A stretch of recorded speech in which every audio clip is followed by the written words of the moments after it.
माँ ने बुलाया है, खाना खा लो। जल्दी चलो ना बाबा, बहुत भूख लगी है। अगर इतनी ही तेज भूख लगी है तो तुम दोनों खा लो ना जाकर। नहीं, भूख तो लगी है, पर आपके साथ ही खाना खाएंगे हम। अच्छा, बस 2 मिनट रुको, फिर ये वाली क्यारी की गुड़ाई कर दूं, फिर आता हूँ। हैं? ठीक है बाबा, जल्दी करो वरना खाना ठंडा हो जाएगा।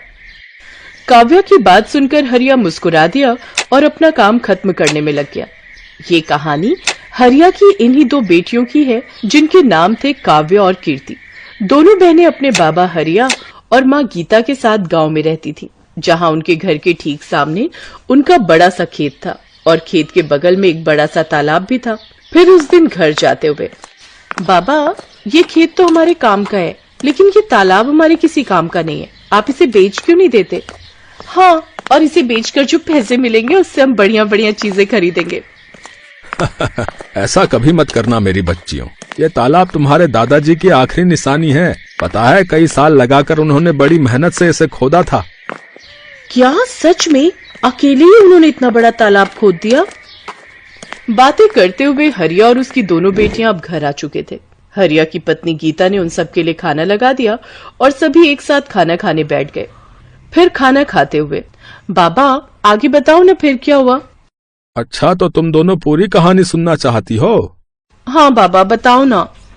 तो फिर सुनो। एक बार की बात है, हमारे गांव में कई साल पहले भयंकर सूखा पड़ा। बड़ी मुसीबत की घड़ी थी वो, पर उस घड़ी में भी तुम्हारे दादाजी ने हार नहीं मानी। उस साल बारिश नहीं हुई थी तो किसी के पास कुछ करने के लिए था ही नहीं। फिर क्या हुआ बाबा? फिर उन्होंने सोचा कि अगली बार कभी ऐसी स्थिति बने तो हमें उसके लिए पहले ही तैयार रहना चाहिए। तो उन्होंने उठाया फावड़ा और अपने ही खेत में उसे चलाना शुरू कर दिया। सूखे खेत में बाबा? हाँ, सूखे खेत में। फिर वो फावड़ा चलाते गए चलाते गए। गांव वालों को लगा कि वो पागल हो गए हैं, लेकिन ऐसा नहीं था। कई महीनों तक वो अकेले ही उस खेत को खोदते रहे और फिर धीरे धीरे उसने एक बड़े से गड्ढे का रूप ले लिया, यानी वो तालाब बन गया। फिर उसमें से पानी निकला बाबा? ऐसे थोड़े ही निकल आता है पानी। फिर उन्होंने इंतजार किया। जब बारिश आई तो सब देखते ही रह गए, क्योंकि बारिश के बाद वो बड़ा सा गड्ढा सुंदर सा तालाब बन चुका था और उसमें ढेर सारा पानी जमा हो गया था। तब जाकर गांव के लोगों को समझ आया कि बाबा ने असल में बारिश के पानी का संचय किया है, जो अगले साल की बारिश तक सबके काम आने वाला था। अरे वाह, दादाजी ने तो कमाल कर दिया। अब तुम्हारे दादाजी नहीं है, लेकिन उनका दिया हुआ यह तालाब और उनकी सीख की मुसीबत की घड़ी में हार नहीं माननी चाहिए, ये आज भी हमारे साथ है बेटा। हाँ, सही कहा आपने बाबा। ओहो, अब कहानी पूरी हो गई हो तो खाना भी खा लो, सारा खाना ठंडा होने को आया है। बाबा, माँ तो बहुत गुस्से में लग रही है। कोई बात नहीं, मुसीबत की घड़ी में हार नहीं माननी चाहिए। अब जल्दी से खा लो, इससे पहले की बात हाथ से निकल जाए। हाँ। काव्य और हरिया फुसफुसाते हुए हंसने लगे। इसी तरह कई साल बीत गए। फिर एक साल उनके गांव में फिर से सूखा पड़ा। परिवार के लिए बड़ी दिक्कत आ गई। हरिया को एक बीमारी ने जकड़ लिया। गर्मी और बीमारी की वजह से हरिया और तालाब दोनों ही सूखते जा रहे थे। हरिया की तबीयत दिन ब दिन बिगड़ने लगी और फिर, माँ तुम चिंता मत करो, हम बाबा को शहर लेकर जाएंगे, उनका अच्छा इलाज कराएंगे। पर इतना पैसा कहाँ है हमारे पास? हम कर्जा ले लेंगे माँ, मैं अभी जाकर साहूकार से बात करती हूँ। वो बड़ा बदमाश है कीर्ति, बेटा जरा ध्यान से। कीर्ति गांव के साहूकार के पास पहुंची और उसे अपने घर की सारी दशा बताई। ओहो, हरिया अच्छा आदमी है, इसीलिए तुम्हें कर्जा दे देता हूँ, लेकिन बदले में क्या गिरवी रखोगी? बताओ। हमारे पास ले देकर एक तालाब ही है भान सिंह जी। अरे उस नाले जैसे गंदे तालाब का मैं क्या करूंगा भाई? उसके बदले तो कोई ढेला भी ना दे। एक काम करो, तो मुझे अपने खेत के कागज दे दो और 2 लाख रुपए ले लो, ठीक है? कीर्ति अपना खेत गिरवी नहीं रखना चाहती थी, क्योंकि ले देकर उनकी कमाई का एक वही जरिया था। लेकिन उसे न चाहते हुए भी भान सिंह को अपने खेत के कागज देने पड़े और उसने साहूकार से 2 लाख रुपए ले लिए। माँ तुम चिंता मत करो, देखना बाबा का इलाज अच्छे से हो जाएगा, वो पहले की तरह एकदम ठीक हो जाएंगे। हाँ, भगवान करे ऐसा ही हो। थोड़ी देर बाद पूरा परिवार बस में बैठकर शहर के लिए निकल पड़ा। वो लोग शहर के एक बड़े अस्पताल में पहुंचे, जहां उन्हें पता चला कि हरिया की किडनी खराब है और इलाज में 4 लाख रुपए लगेंगे। अब गीता और दोनों बहनें चिंता में आ गई। उन्हें फिक्र सता रही थी कि बाकी पैसों का इंतजाम कैसे होगा। तभी कीर्ति तू एक काम कर, तू काव्या को लेकर गांव जा। वहां छोटे वाले कमरे में एक पुराना संदूक है, उसमें मेरे चांदी के कुछ गहने हैं, जल्दी से वो सब लेकर आ जा। पर माँ उनसे क्या होगा, हमें पूरे 2 लाख रुपए और चाहिए। अरे कुछ तो होगा, बाकी का भी देख लेंगे। गीता की बात मानकर दोनों बहनें वापस गांव चली आईं और घर पहुंचते ही उन्होंने उस संदूक को खोला। ये पहली बार था जब उन्होंने उस संदूक को खोला था। उस संदूक को खोलते ही सबसे पहले ढेर सारी धूल निकली। फिर एक लाल रंग के कपड़े की पोटली थी जिसमें गीता के कुछ गहने रखे थे। हे भगवान, मेरी माँ की शादी की निशानी भी अब हमें बेचनी पड़ रही है, हमारी मदद करो भगवान। कीर्ति की आंखों में आंसू थे। तभी काव्या की नजर संदूक की तली पर पड़ी जो कुछ उठी हुई सी थी। उसने वहां से लकड़ी का वो हिस्सा हटाया तो वहां उसे एक छोटी सी डिबिया नजर आई। दीदी ये क्या है और इसे इतना छुपाकर क्यों रखा है? पता नहीं, रुक मैं इसे खोलकर देखती हूँ। जैसे कीर्ति ने वो डिबिया खोली उसमें एक बड़ी सी चाबी और एक चिट्ठी थी। कीर्ति ने वो चिट्ठी खोली जो असल में उसके दादा ने अपने बेटे हरिया के लिए लिखी थी। कीर्ति ने चिट्ठी को पढ़ना शुरू किया। मेरे बेटे हरिया, मैं जानता हूँ कि तू मुझसे बहुत प्यार करता है, पर अब मेरी उम्र हो चली है और ये बीमारी मुझे अपने साथ लेकर ही जाएगी। तूने अपनी जिंदगी भर की कमाई मेरे इलाज पर खर्च कर दी, लेकिन ये ठीक बात नहीं है। आगे तेरी संतानों को भी पैसों की जरूरत पड़ेगी। एक राज छिपा कर रखा मैंने तुझसे, ताकि तू या तेरी संतानें सही वक्त आने पर उसका इस्तेमाल कर सके। तालाब की खुदाई करते वक्त मुझे कुछ मिला था, ये चाबी तेरी सारी समस्याएं खत्म कर देगी। बस याद रखना कि ये चाबी असल में मेरे दिल की है। दीदी क्या दादाजी ने पैसे या गहने छुपा कर रखे होंगे कहीं? हाँ काव्या, लगता तो ऐसा ही है। तू सोचना, जरूर दादाजी के पास कुछ ऐसा था जिसकी मदद से वो खुद का इलाज करा सकते थे, लेकिन उन्होंने वो हमारे बाबा और हमारे लिए छोड़ दिया और अपने प्राणों का बलिदान कर दिया। पर सवाल ये है कि क्या बाबा को इस बारे में कुछ पता नहीं चला? कैसे पता चलता? कितना छुपा कर तो रखी थी ये डिबिया दादाजी ने, वो तो पता नहीं कैसे मेरी नजर पड़ गई इस पर। लेकिन दीदी ये चिट्ठी के आखिर में किस तरह की पहेली है? अब हम दादाजी का दिल निकाल कर कहाँ से लाएं? बुद्धू वो किसी तरफ इशारा कर रहे हैं। उन्होंने कहा कि ये चाबी मेरे दिल की है। इसका मतलब कोई ऐसी चीज जो उनके दिल के सबसे करीब थी। उनके दिल के सबसे करीब तो बाबा हैं, पर बाबा में चाबी थोड़ी ही लगेगी, कुछ और सोच। हाँ दीदी, उनके दिल के करीब वो तालाब ही है जो उन्होंने बहुत मेहनत से खुद ही खोदा था। शाबाश, सही कहा। पर इतने बड़े तालाब में हम ये चाबी कहाँ लगाएंगे?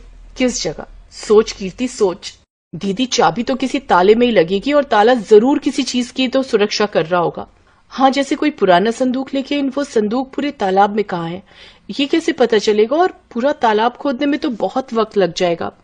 हाँ, और डॉक्टर ने जल्दी पैसे मंगवाए हैं, क्या करे दीदी? मिल गया, मान गई। दादाजी तो बहुत ही समझदार थे। मतलब उन्होंने एक ही पहेली में 2 उत्तर दिए हैं।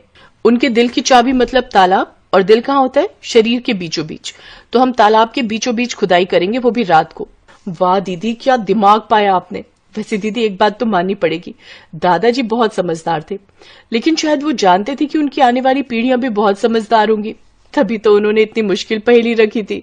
काव्या की बात सुनकर कीर्ति मुस्कुरा दी और फिर रात में उन दोनों ने तालाब के बीचों बीच खुदाई शुरू कर दी।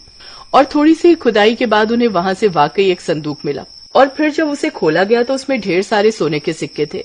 दीदी क्या ये सोने के सिक्के हैं? हाँ काव्या, दादाजी ने सही कहा था कि सारी मुश्किलें हल हो जाएंगी।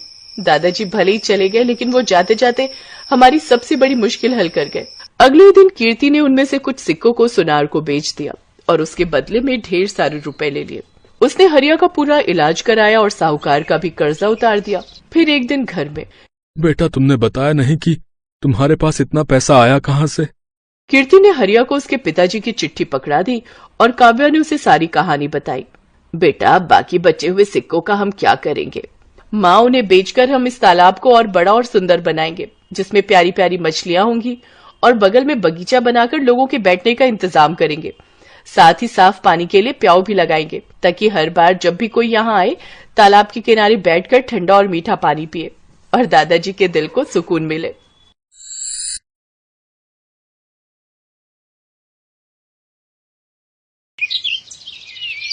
बंटी और बबली दोनों सगी बहनें, दोनों ही एक नंबर की चालाक थी। वो बूढ़ी औरतों का भेष बनाकर अलग अलग गांव में जाती थी और जहां भी सीधी साधी अमीर सेठानी औरतें दिखाई दें, उनको ठग लेती थी। अरे मोरी मैया, ये तो सच में जादू हो गया। मुझे भी कोई ऐसी दवाई दे दो। मैं तो बिल्कुल ऐसी 20 साल की जवान लड़की बनना चाहती हूँ। मेरे पति तो मुझे पसंद ही नहीं करते, हमेशा मुझे बुढ़िया बुढ़िया कहकर चिढ़ाते रहते हैं। सही कह रही हो बहन, मेरे पति भी मुझे ऐसे ही सुनाते हैं कि तू तो अब बूढ़ी हो गई है, तेरे ऊपर कुछ पहना ओढ़ा अच्छा नहीं लगता। अब दिखाऊंगी मैं कितनी सुंदर लगती हूँ। वैसे ये दवाई खाकर हम कितने दिन में जवान हो जाएंगे? बस एक बार ये 1 हफ्ता दवाई खा लो, उसके बाद आने वाले 1 हफ्ते के अंदर तुम्हारे अंदर बदलाव आ जाएगा। पर ये दवाई महंगी है, इतना याद रखो, 51,000 रुपए का शगुन डालना पड़ता है, तब ये दवाई मिलती है और तभी ये अपना असर दिखाती है। अब तुम पांचों अगर जवान होना चाहती हो तो कल 51,000 रुपए ले आओ और ये दवाई ले जाओ। अरे वो तो कोई दिक्कत नहीं है, पैसों की चिंता तुम ना करो, हम कल ही ले आएंगे। पर मेरी तो अब बहन की लड़की की शादी है, मैं सोच रही हूँ कल से दवाई शुरू कर दूं। हाँ, आप कल से ही दवाई शुरू कर दो, तभी आप मेरी तरह सुंदर बन पाओगे। ठीक है, तो फिर हम सब कल पैसे लेकर आ जाएंगे, तुम हमें दवाई दे देना। मोहनपुर गांव की सारी अमीर बड़े घर की औरतें बंटी और बबली के झांसे में आ जाती हैं और उनसे दवाई खरीद लेती हैं। बंटी और बबली तो अपना काम करके उन औरतों को ठग कर कब का वहां से रफू चक्कर हो चुकी थी, पर मोहनपुर गांव की औरतें अपना सिर पीटती रह गई। उनके घर में सभी उन्हें डांटने लगे। अरे तुम पागल हो क्या? तुम्हारी उम्र हो गई, बाल पक गए, पर अक्ल अभी भी बच्चों वाली है। ऐसे भला दवाई लेकर कोई इतना जवान हो जाए कि 20 साल की लड़की बन जाए? तुम्हें क्या हो गया था? बताओ, फालतू के पैसे खराब हो गए और वो औरतें तुम्हें ठग कर चली गई। अरे मुझे अकेली को क्यों डांट रहे हो? सब किया धरा उस सुशीला का है, वही मुझे उन औरतों के पास ले गई थी। पर मुझे अभी तक समझ में नहीं आ रहा है कि उनमें से एक बूढ़ी दादी और वो उसकी पोती, क्या जो हमें पागल बना रही थी वो दादी पोती है क्या? तुम यहाँ अपना गणित लगाती रहो और वो दोनों राम जाने किसी और को लूट रही होंगी। बिल्कुल सही। बंटी और बबली अब सीतापुर गांव में पहुंच चुकी थी। अब उनका अगला निशाना यहाँ की अमीर घर की औरतें। बंटी, चल अगला निशाना ढूंढते हैं, थोड़ा गांव में घूम आए। ठीक है, पहले इन सब का विश्वास भी तो जीतना होगा। अरे वो तो हमारे बाएं हाथ का खेल है। बंटी और बबली 2 बुढ़िया बनकर सीतापुर गांव में घूमने लगी। वो एक चौपाल के पास से गुजरी, वहाँ कुछ बड़े घर की औरतें बैठी हुई आपस में गप्पे मार रही थी। बंटी और बबली जानती थी कि ये सही मौका है। अरे लाजवंती, कितने दिन में मैं जवान हो जाऊंगी? दवाई की 5 खुराक तो मैंने खा ली है। सुमित्रा, तुझे सब्र नहीं है। मैंने तुझे कहा ना, तू देखना सुंदर लड़की में ना बदल जाए तो मेरा नाम बदल देना। मैंने भी वो दवाई शुरू कर दी है। अरे हम जैसी बहुत बूढ़ी औरतें उस दवाई को खाकर जवान हुई हैं। ये दोनों बुढ़िया औरतें गांव में नई दिखाई दे रही हैं, पर ये किस दवाई की बात कर रही हैं? जरा पूछ तो। अरे बहन जी, जरा रुकना, आपको इस गांव में पहली बार देखा है, आप ये किस दवाई की बात कर रहे हो? जी नमस्ते, हम दोनों तो बूढ़े से जवान होने की दवाई की बात कर रहे हैं। हम वो दवाई खा रहे हैं। अब बूढ़े शरीर से काम नहीं होता, उम्र हो चली है, शरीर कमजोर हो गया है। हमें किसी ने दवाई दी थी कि इसको खाने से हम बहुत जल्दी जवान लड़की बन जाएंगे, तो हम इसी बारे में बात कर रहे हैं। हाय हाय हाय, सचमुच बुढ़ापा झेला ही नहीं जाता। कभी कोई बीमारी शरीर को घेर लेती है तो कभी कोई। हमसे अब बुढ़ापा सहन नहीं होता, इसलिए हम जवान होने की दवाई खा रहे हैं। अच्छा, तो उससे कोई भी जवान हो सकता है? अगर हम लोग वो दवाई खाएं, क्या तुम हमें भी वो दवाई दे सकती हो? हाँ, क्यों नहीं, वो दवाई तो हम जरूर दे सकते हैं। उसके लिए 51,000 रुपए देने होंगे, वो शगुन होता है। हाँ, ठीक है, पर पहले आप हमें इस बात का सबूत दो कि वो दवाई सचमुच हमें जवान बना देगी। मेरी दवाई को 5 दिन हो चुके हैं, बस कल एक दवाई और लेनी है, फिर परसों मैं तुम्हें एक जवान लड़की के रूप में दिखाई दूंगी। ठीक है, तो फिर हम परसों ही दवाई खरीदेंगे। पहले तुम्हें देख तो ले, आजकल चोर उचक्के बेईमान ठग बहुत लूटने लगे हैं।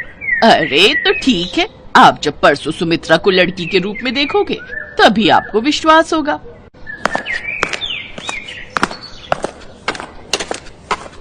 यार बबली, अब कुछ दिनों के लिए बाहर घूमने चलेंगे, बस ये थोड़े और पैसे आ जाए। बहुत थक गई हूँ मैं ये बुढ़िया बन बनकर।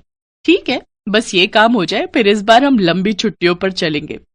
बंटी और बबली इस बार बहुत खुश थी क्योंकि उनके पास इस बार बेईमानी के बहुत सारे पैसे जुड़ चुके थे। अगले दिन गांव की सारी अमीर घर की औरतें बंटी और बबली के पास दवाई लेने पहुंच जाती हैं। ये मेरी ननद है, कल ही दूसरे गांव से आई है। मैंने इसे भी आपके बारे में बताया तो ये बोल रही है कि इसे भी वो दवाई चाहिए जिससे आप बूढ़े से जवान हो जाओ। वैसे आपकी दूसरी साथी कहाँ है? क्या वो जवान हो गई? हाँ बहन जी, वो तो कल रात को ही जवान हो गई थी। अरे सुमित्रा, जरा सामने आ जल्दी से, इन्हें अपना जादू दिखा। सब औरतें चौंक जाती हैं क्योंकि बबली अब एक लड़की के रूप में थी। तभी सेठानी की ननद बोली, क्या बात है? वैसे कितने दिन लगे आपको बुढ़िया से जवान होने में? मुझे तो 1 हफ्ता लगा था। वैसे अब दवाई में नया तरीका अपनाया गया है, आप सबको सिर्फ 2 दिन ही लगेंगे। अब आप जल्दी से ये पैसे जमा कर दो तो हम आपको दवाई दे दें। 2 दिन का इंतजार क्या करना है, मैं आपको अभी लड़की बनकर दिखा देती हूँ। सेठानी की ननद कोई बूढ़ी औरत नहीं थी, बल्कि सेठानी की भतीजी ये सब नाटक कर रही थी, जो पिछली रात ही अपनी बुआ के घर रहने आई थी। जब सेठानी की भतीजी रीमा को ये बात पता चली तो उसे दाल में कुछ काला लगा, क्योंकि उसकी अपनी सहेली की माँ के साथ ऐसा हो चुका था और वो बदमाश औरतें कहीं नहीं मिल रही थी। बुआ जी, ये कोई बूढ़ी औरतें नहीं, ये 2 चालाक लड़कियां हैं। ये ठग हैं, गांव-गांव जाकर सबको बेवकूफ बनाती हैं और पैसे ठगती हैं। असल में इनका नाम बंटी और बबली है। पहले ये 2 बुढ़िया के रूप में गांव में जाती थी, फिर इनमें से एक अपने रूप में वापस आ जाती है। बस यही सारी औरतें धोखा खा जाती हैं। ये अपना मेकअप उतार देती है। अच्छा ऐसी बात है, हम तो इनके जाल में फंसे ही जा रहे थे। अब तुम दोनों को यहाँ से कोई नहीं भागने देगा। रीमा बिटिया, जल्दी से चौधरी साहब को और बाकी गांव वालों को भी बुला लो, इन दोनों को पकड़ना बहुत जरूरी है। बबली, हमारी चालाकी हम पर भारी पड़ गई, अब तो हमें ये पुलिस के हवाले करके रहेंगे। तुम ठीक कह रही हो बहन, कोई बात नहीं, थोड़े दिन जेल की रोटी खा लेंगे। रीमा की समझदारी से बंटी और बबली, जो कि बहुत समय से लोगों को ठगने का काम कर रही थी, उन्हें पुलिस पकड़ लेती है और उन्हें जेल हो जाती है। दोनों को अपने किए की सजा मिल जाती है। बंटी और बबली दोनों को समझ आ गया था कि चोर कितना भी समझदार हो, कितना भी चालाक हो, पर एक ना एक दिन उसे अपराध की सजा जरूर मिलती। Best buddies.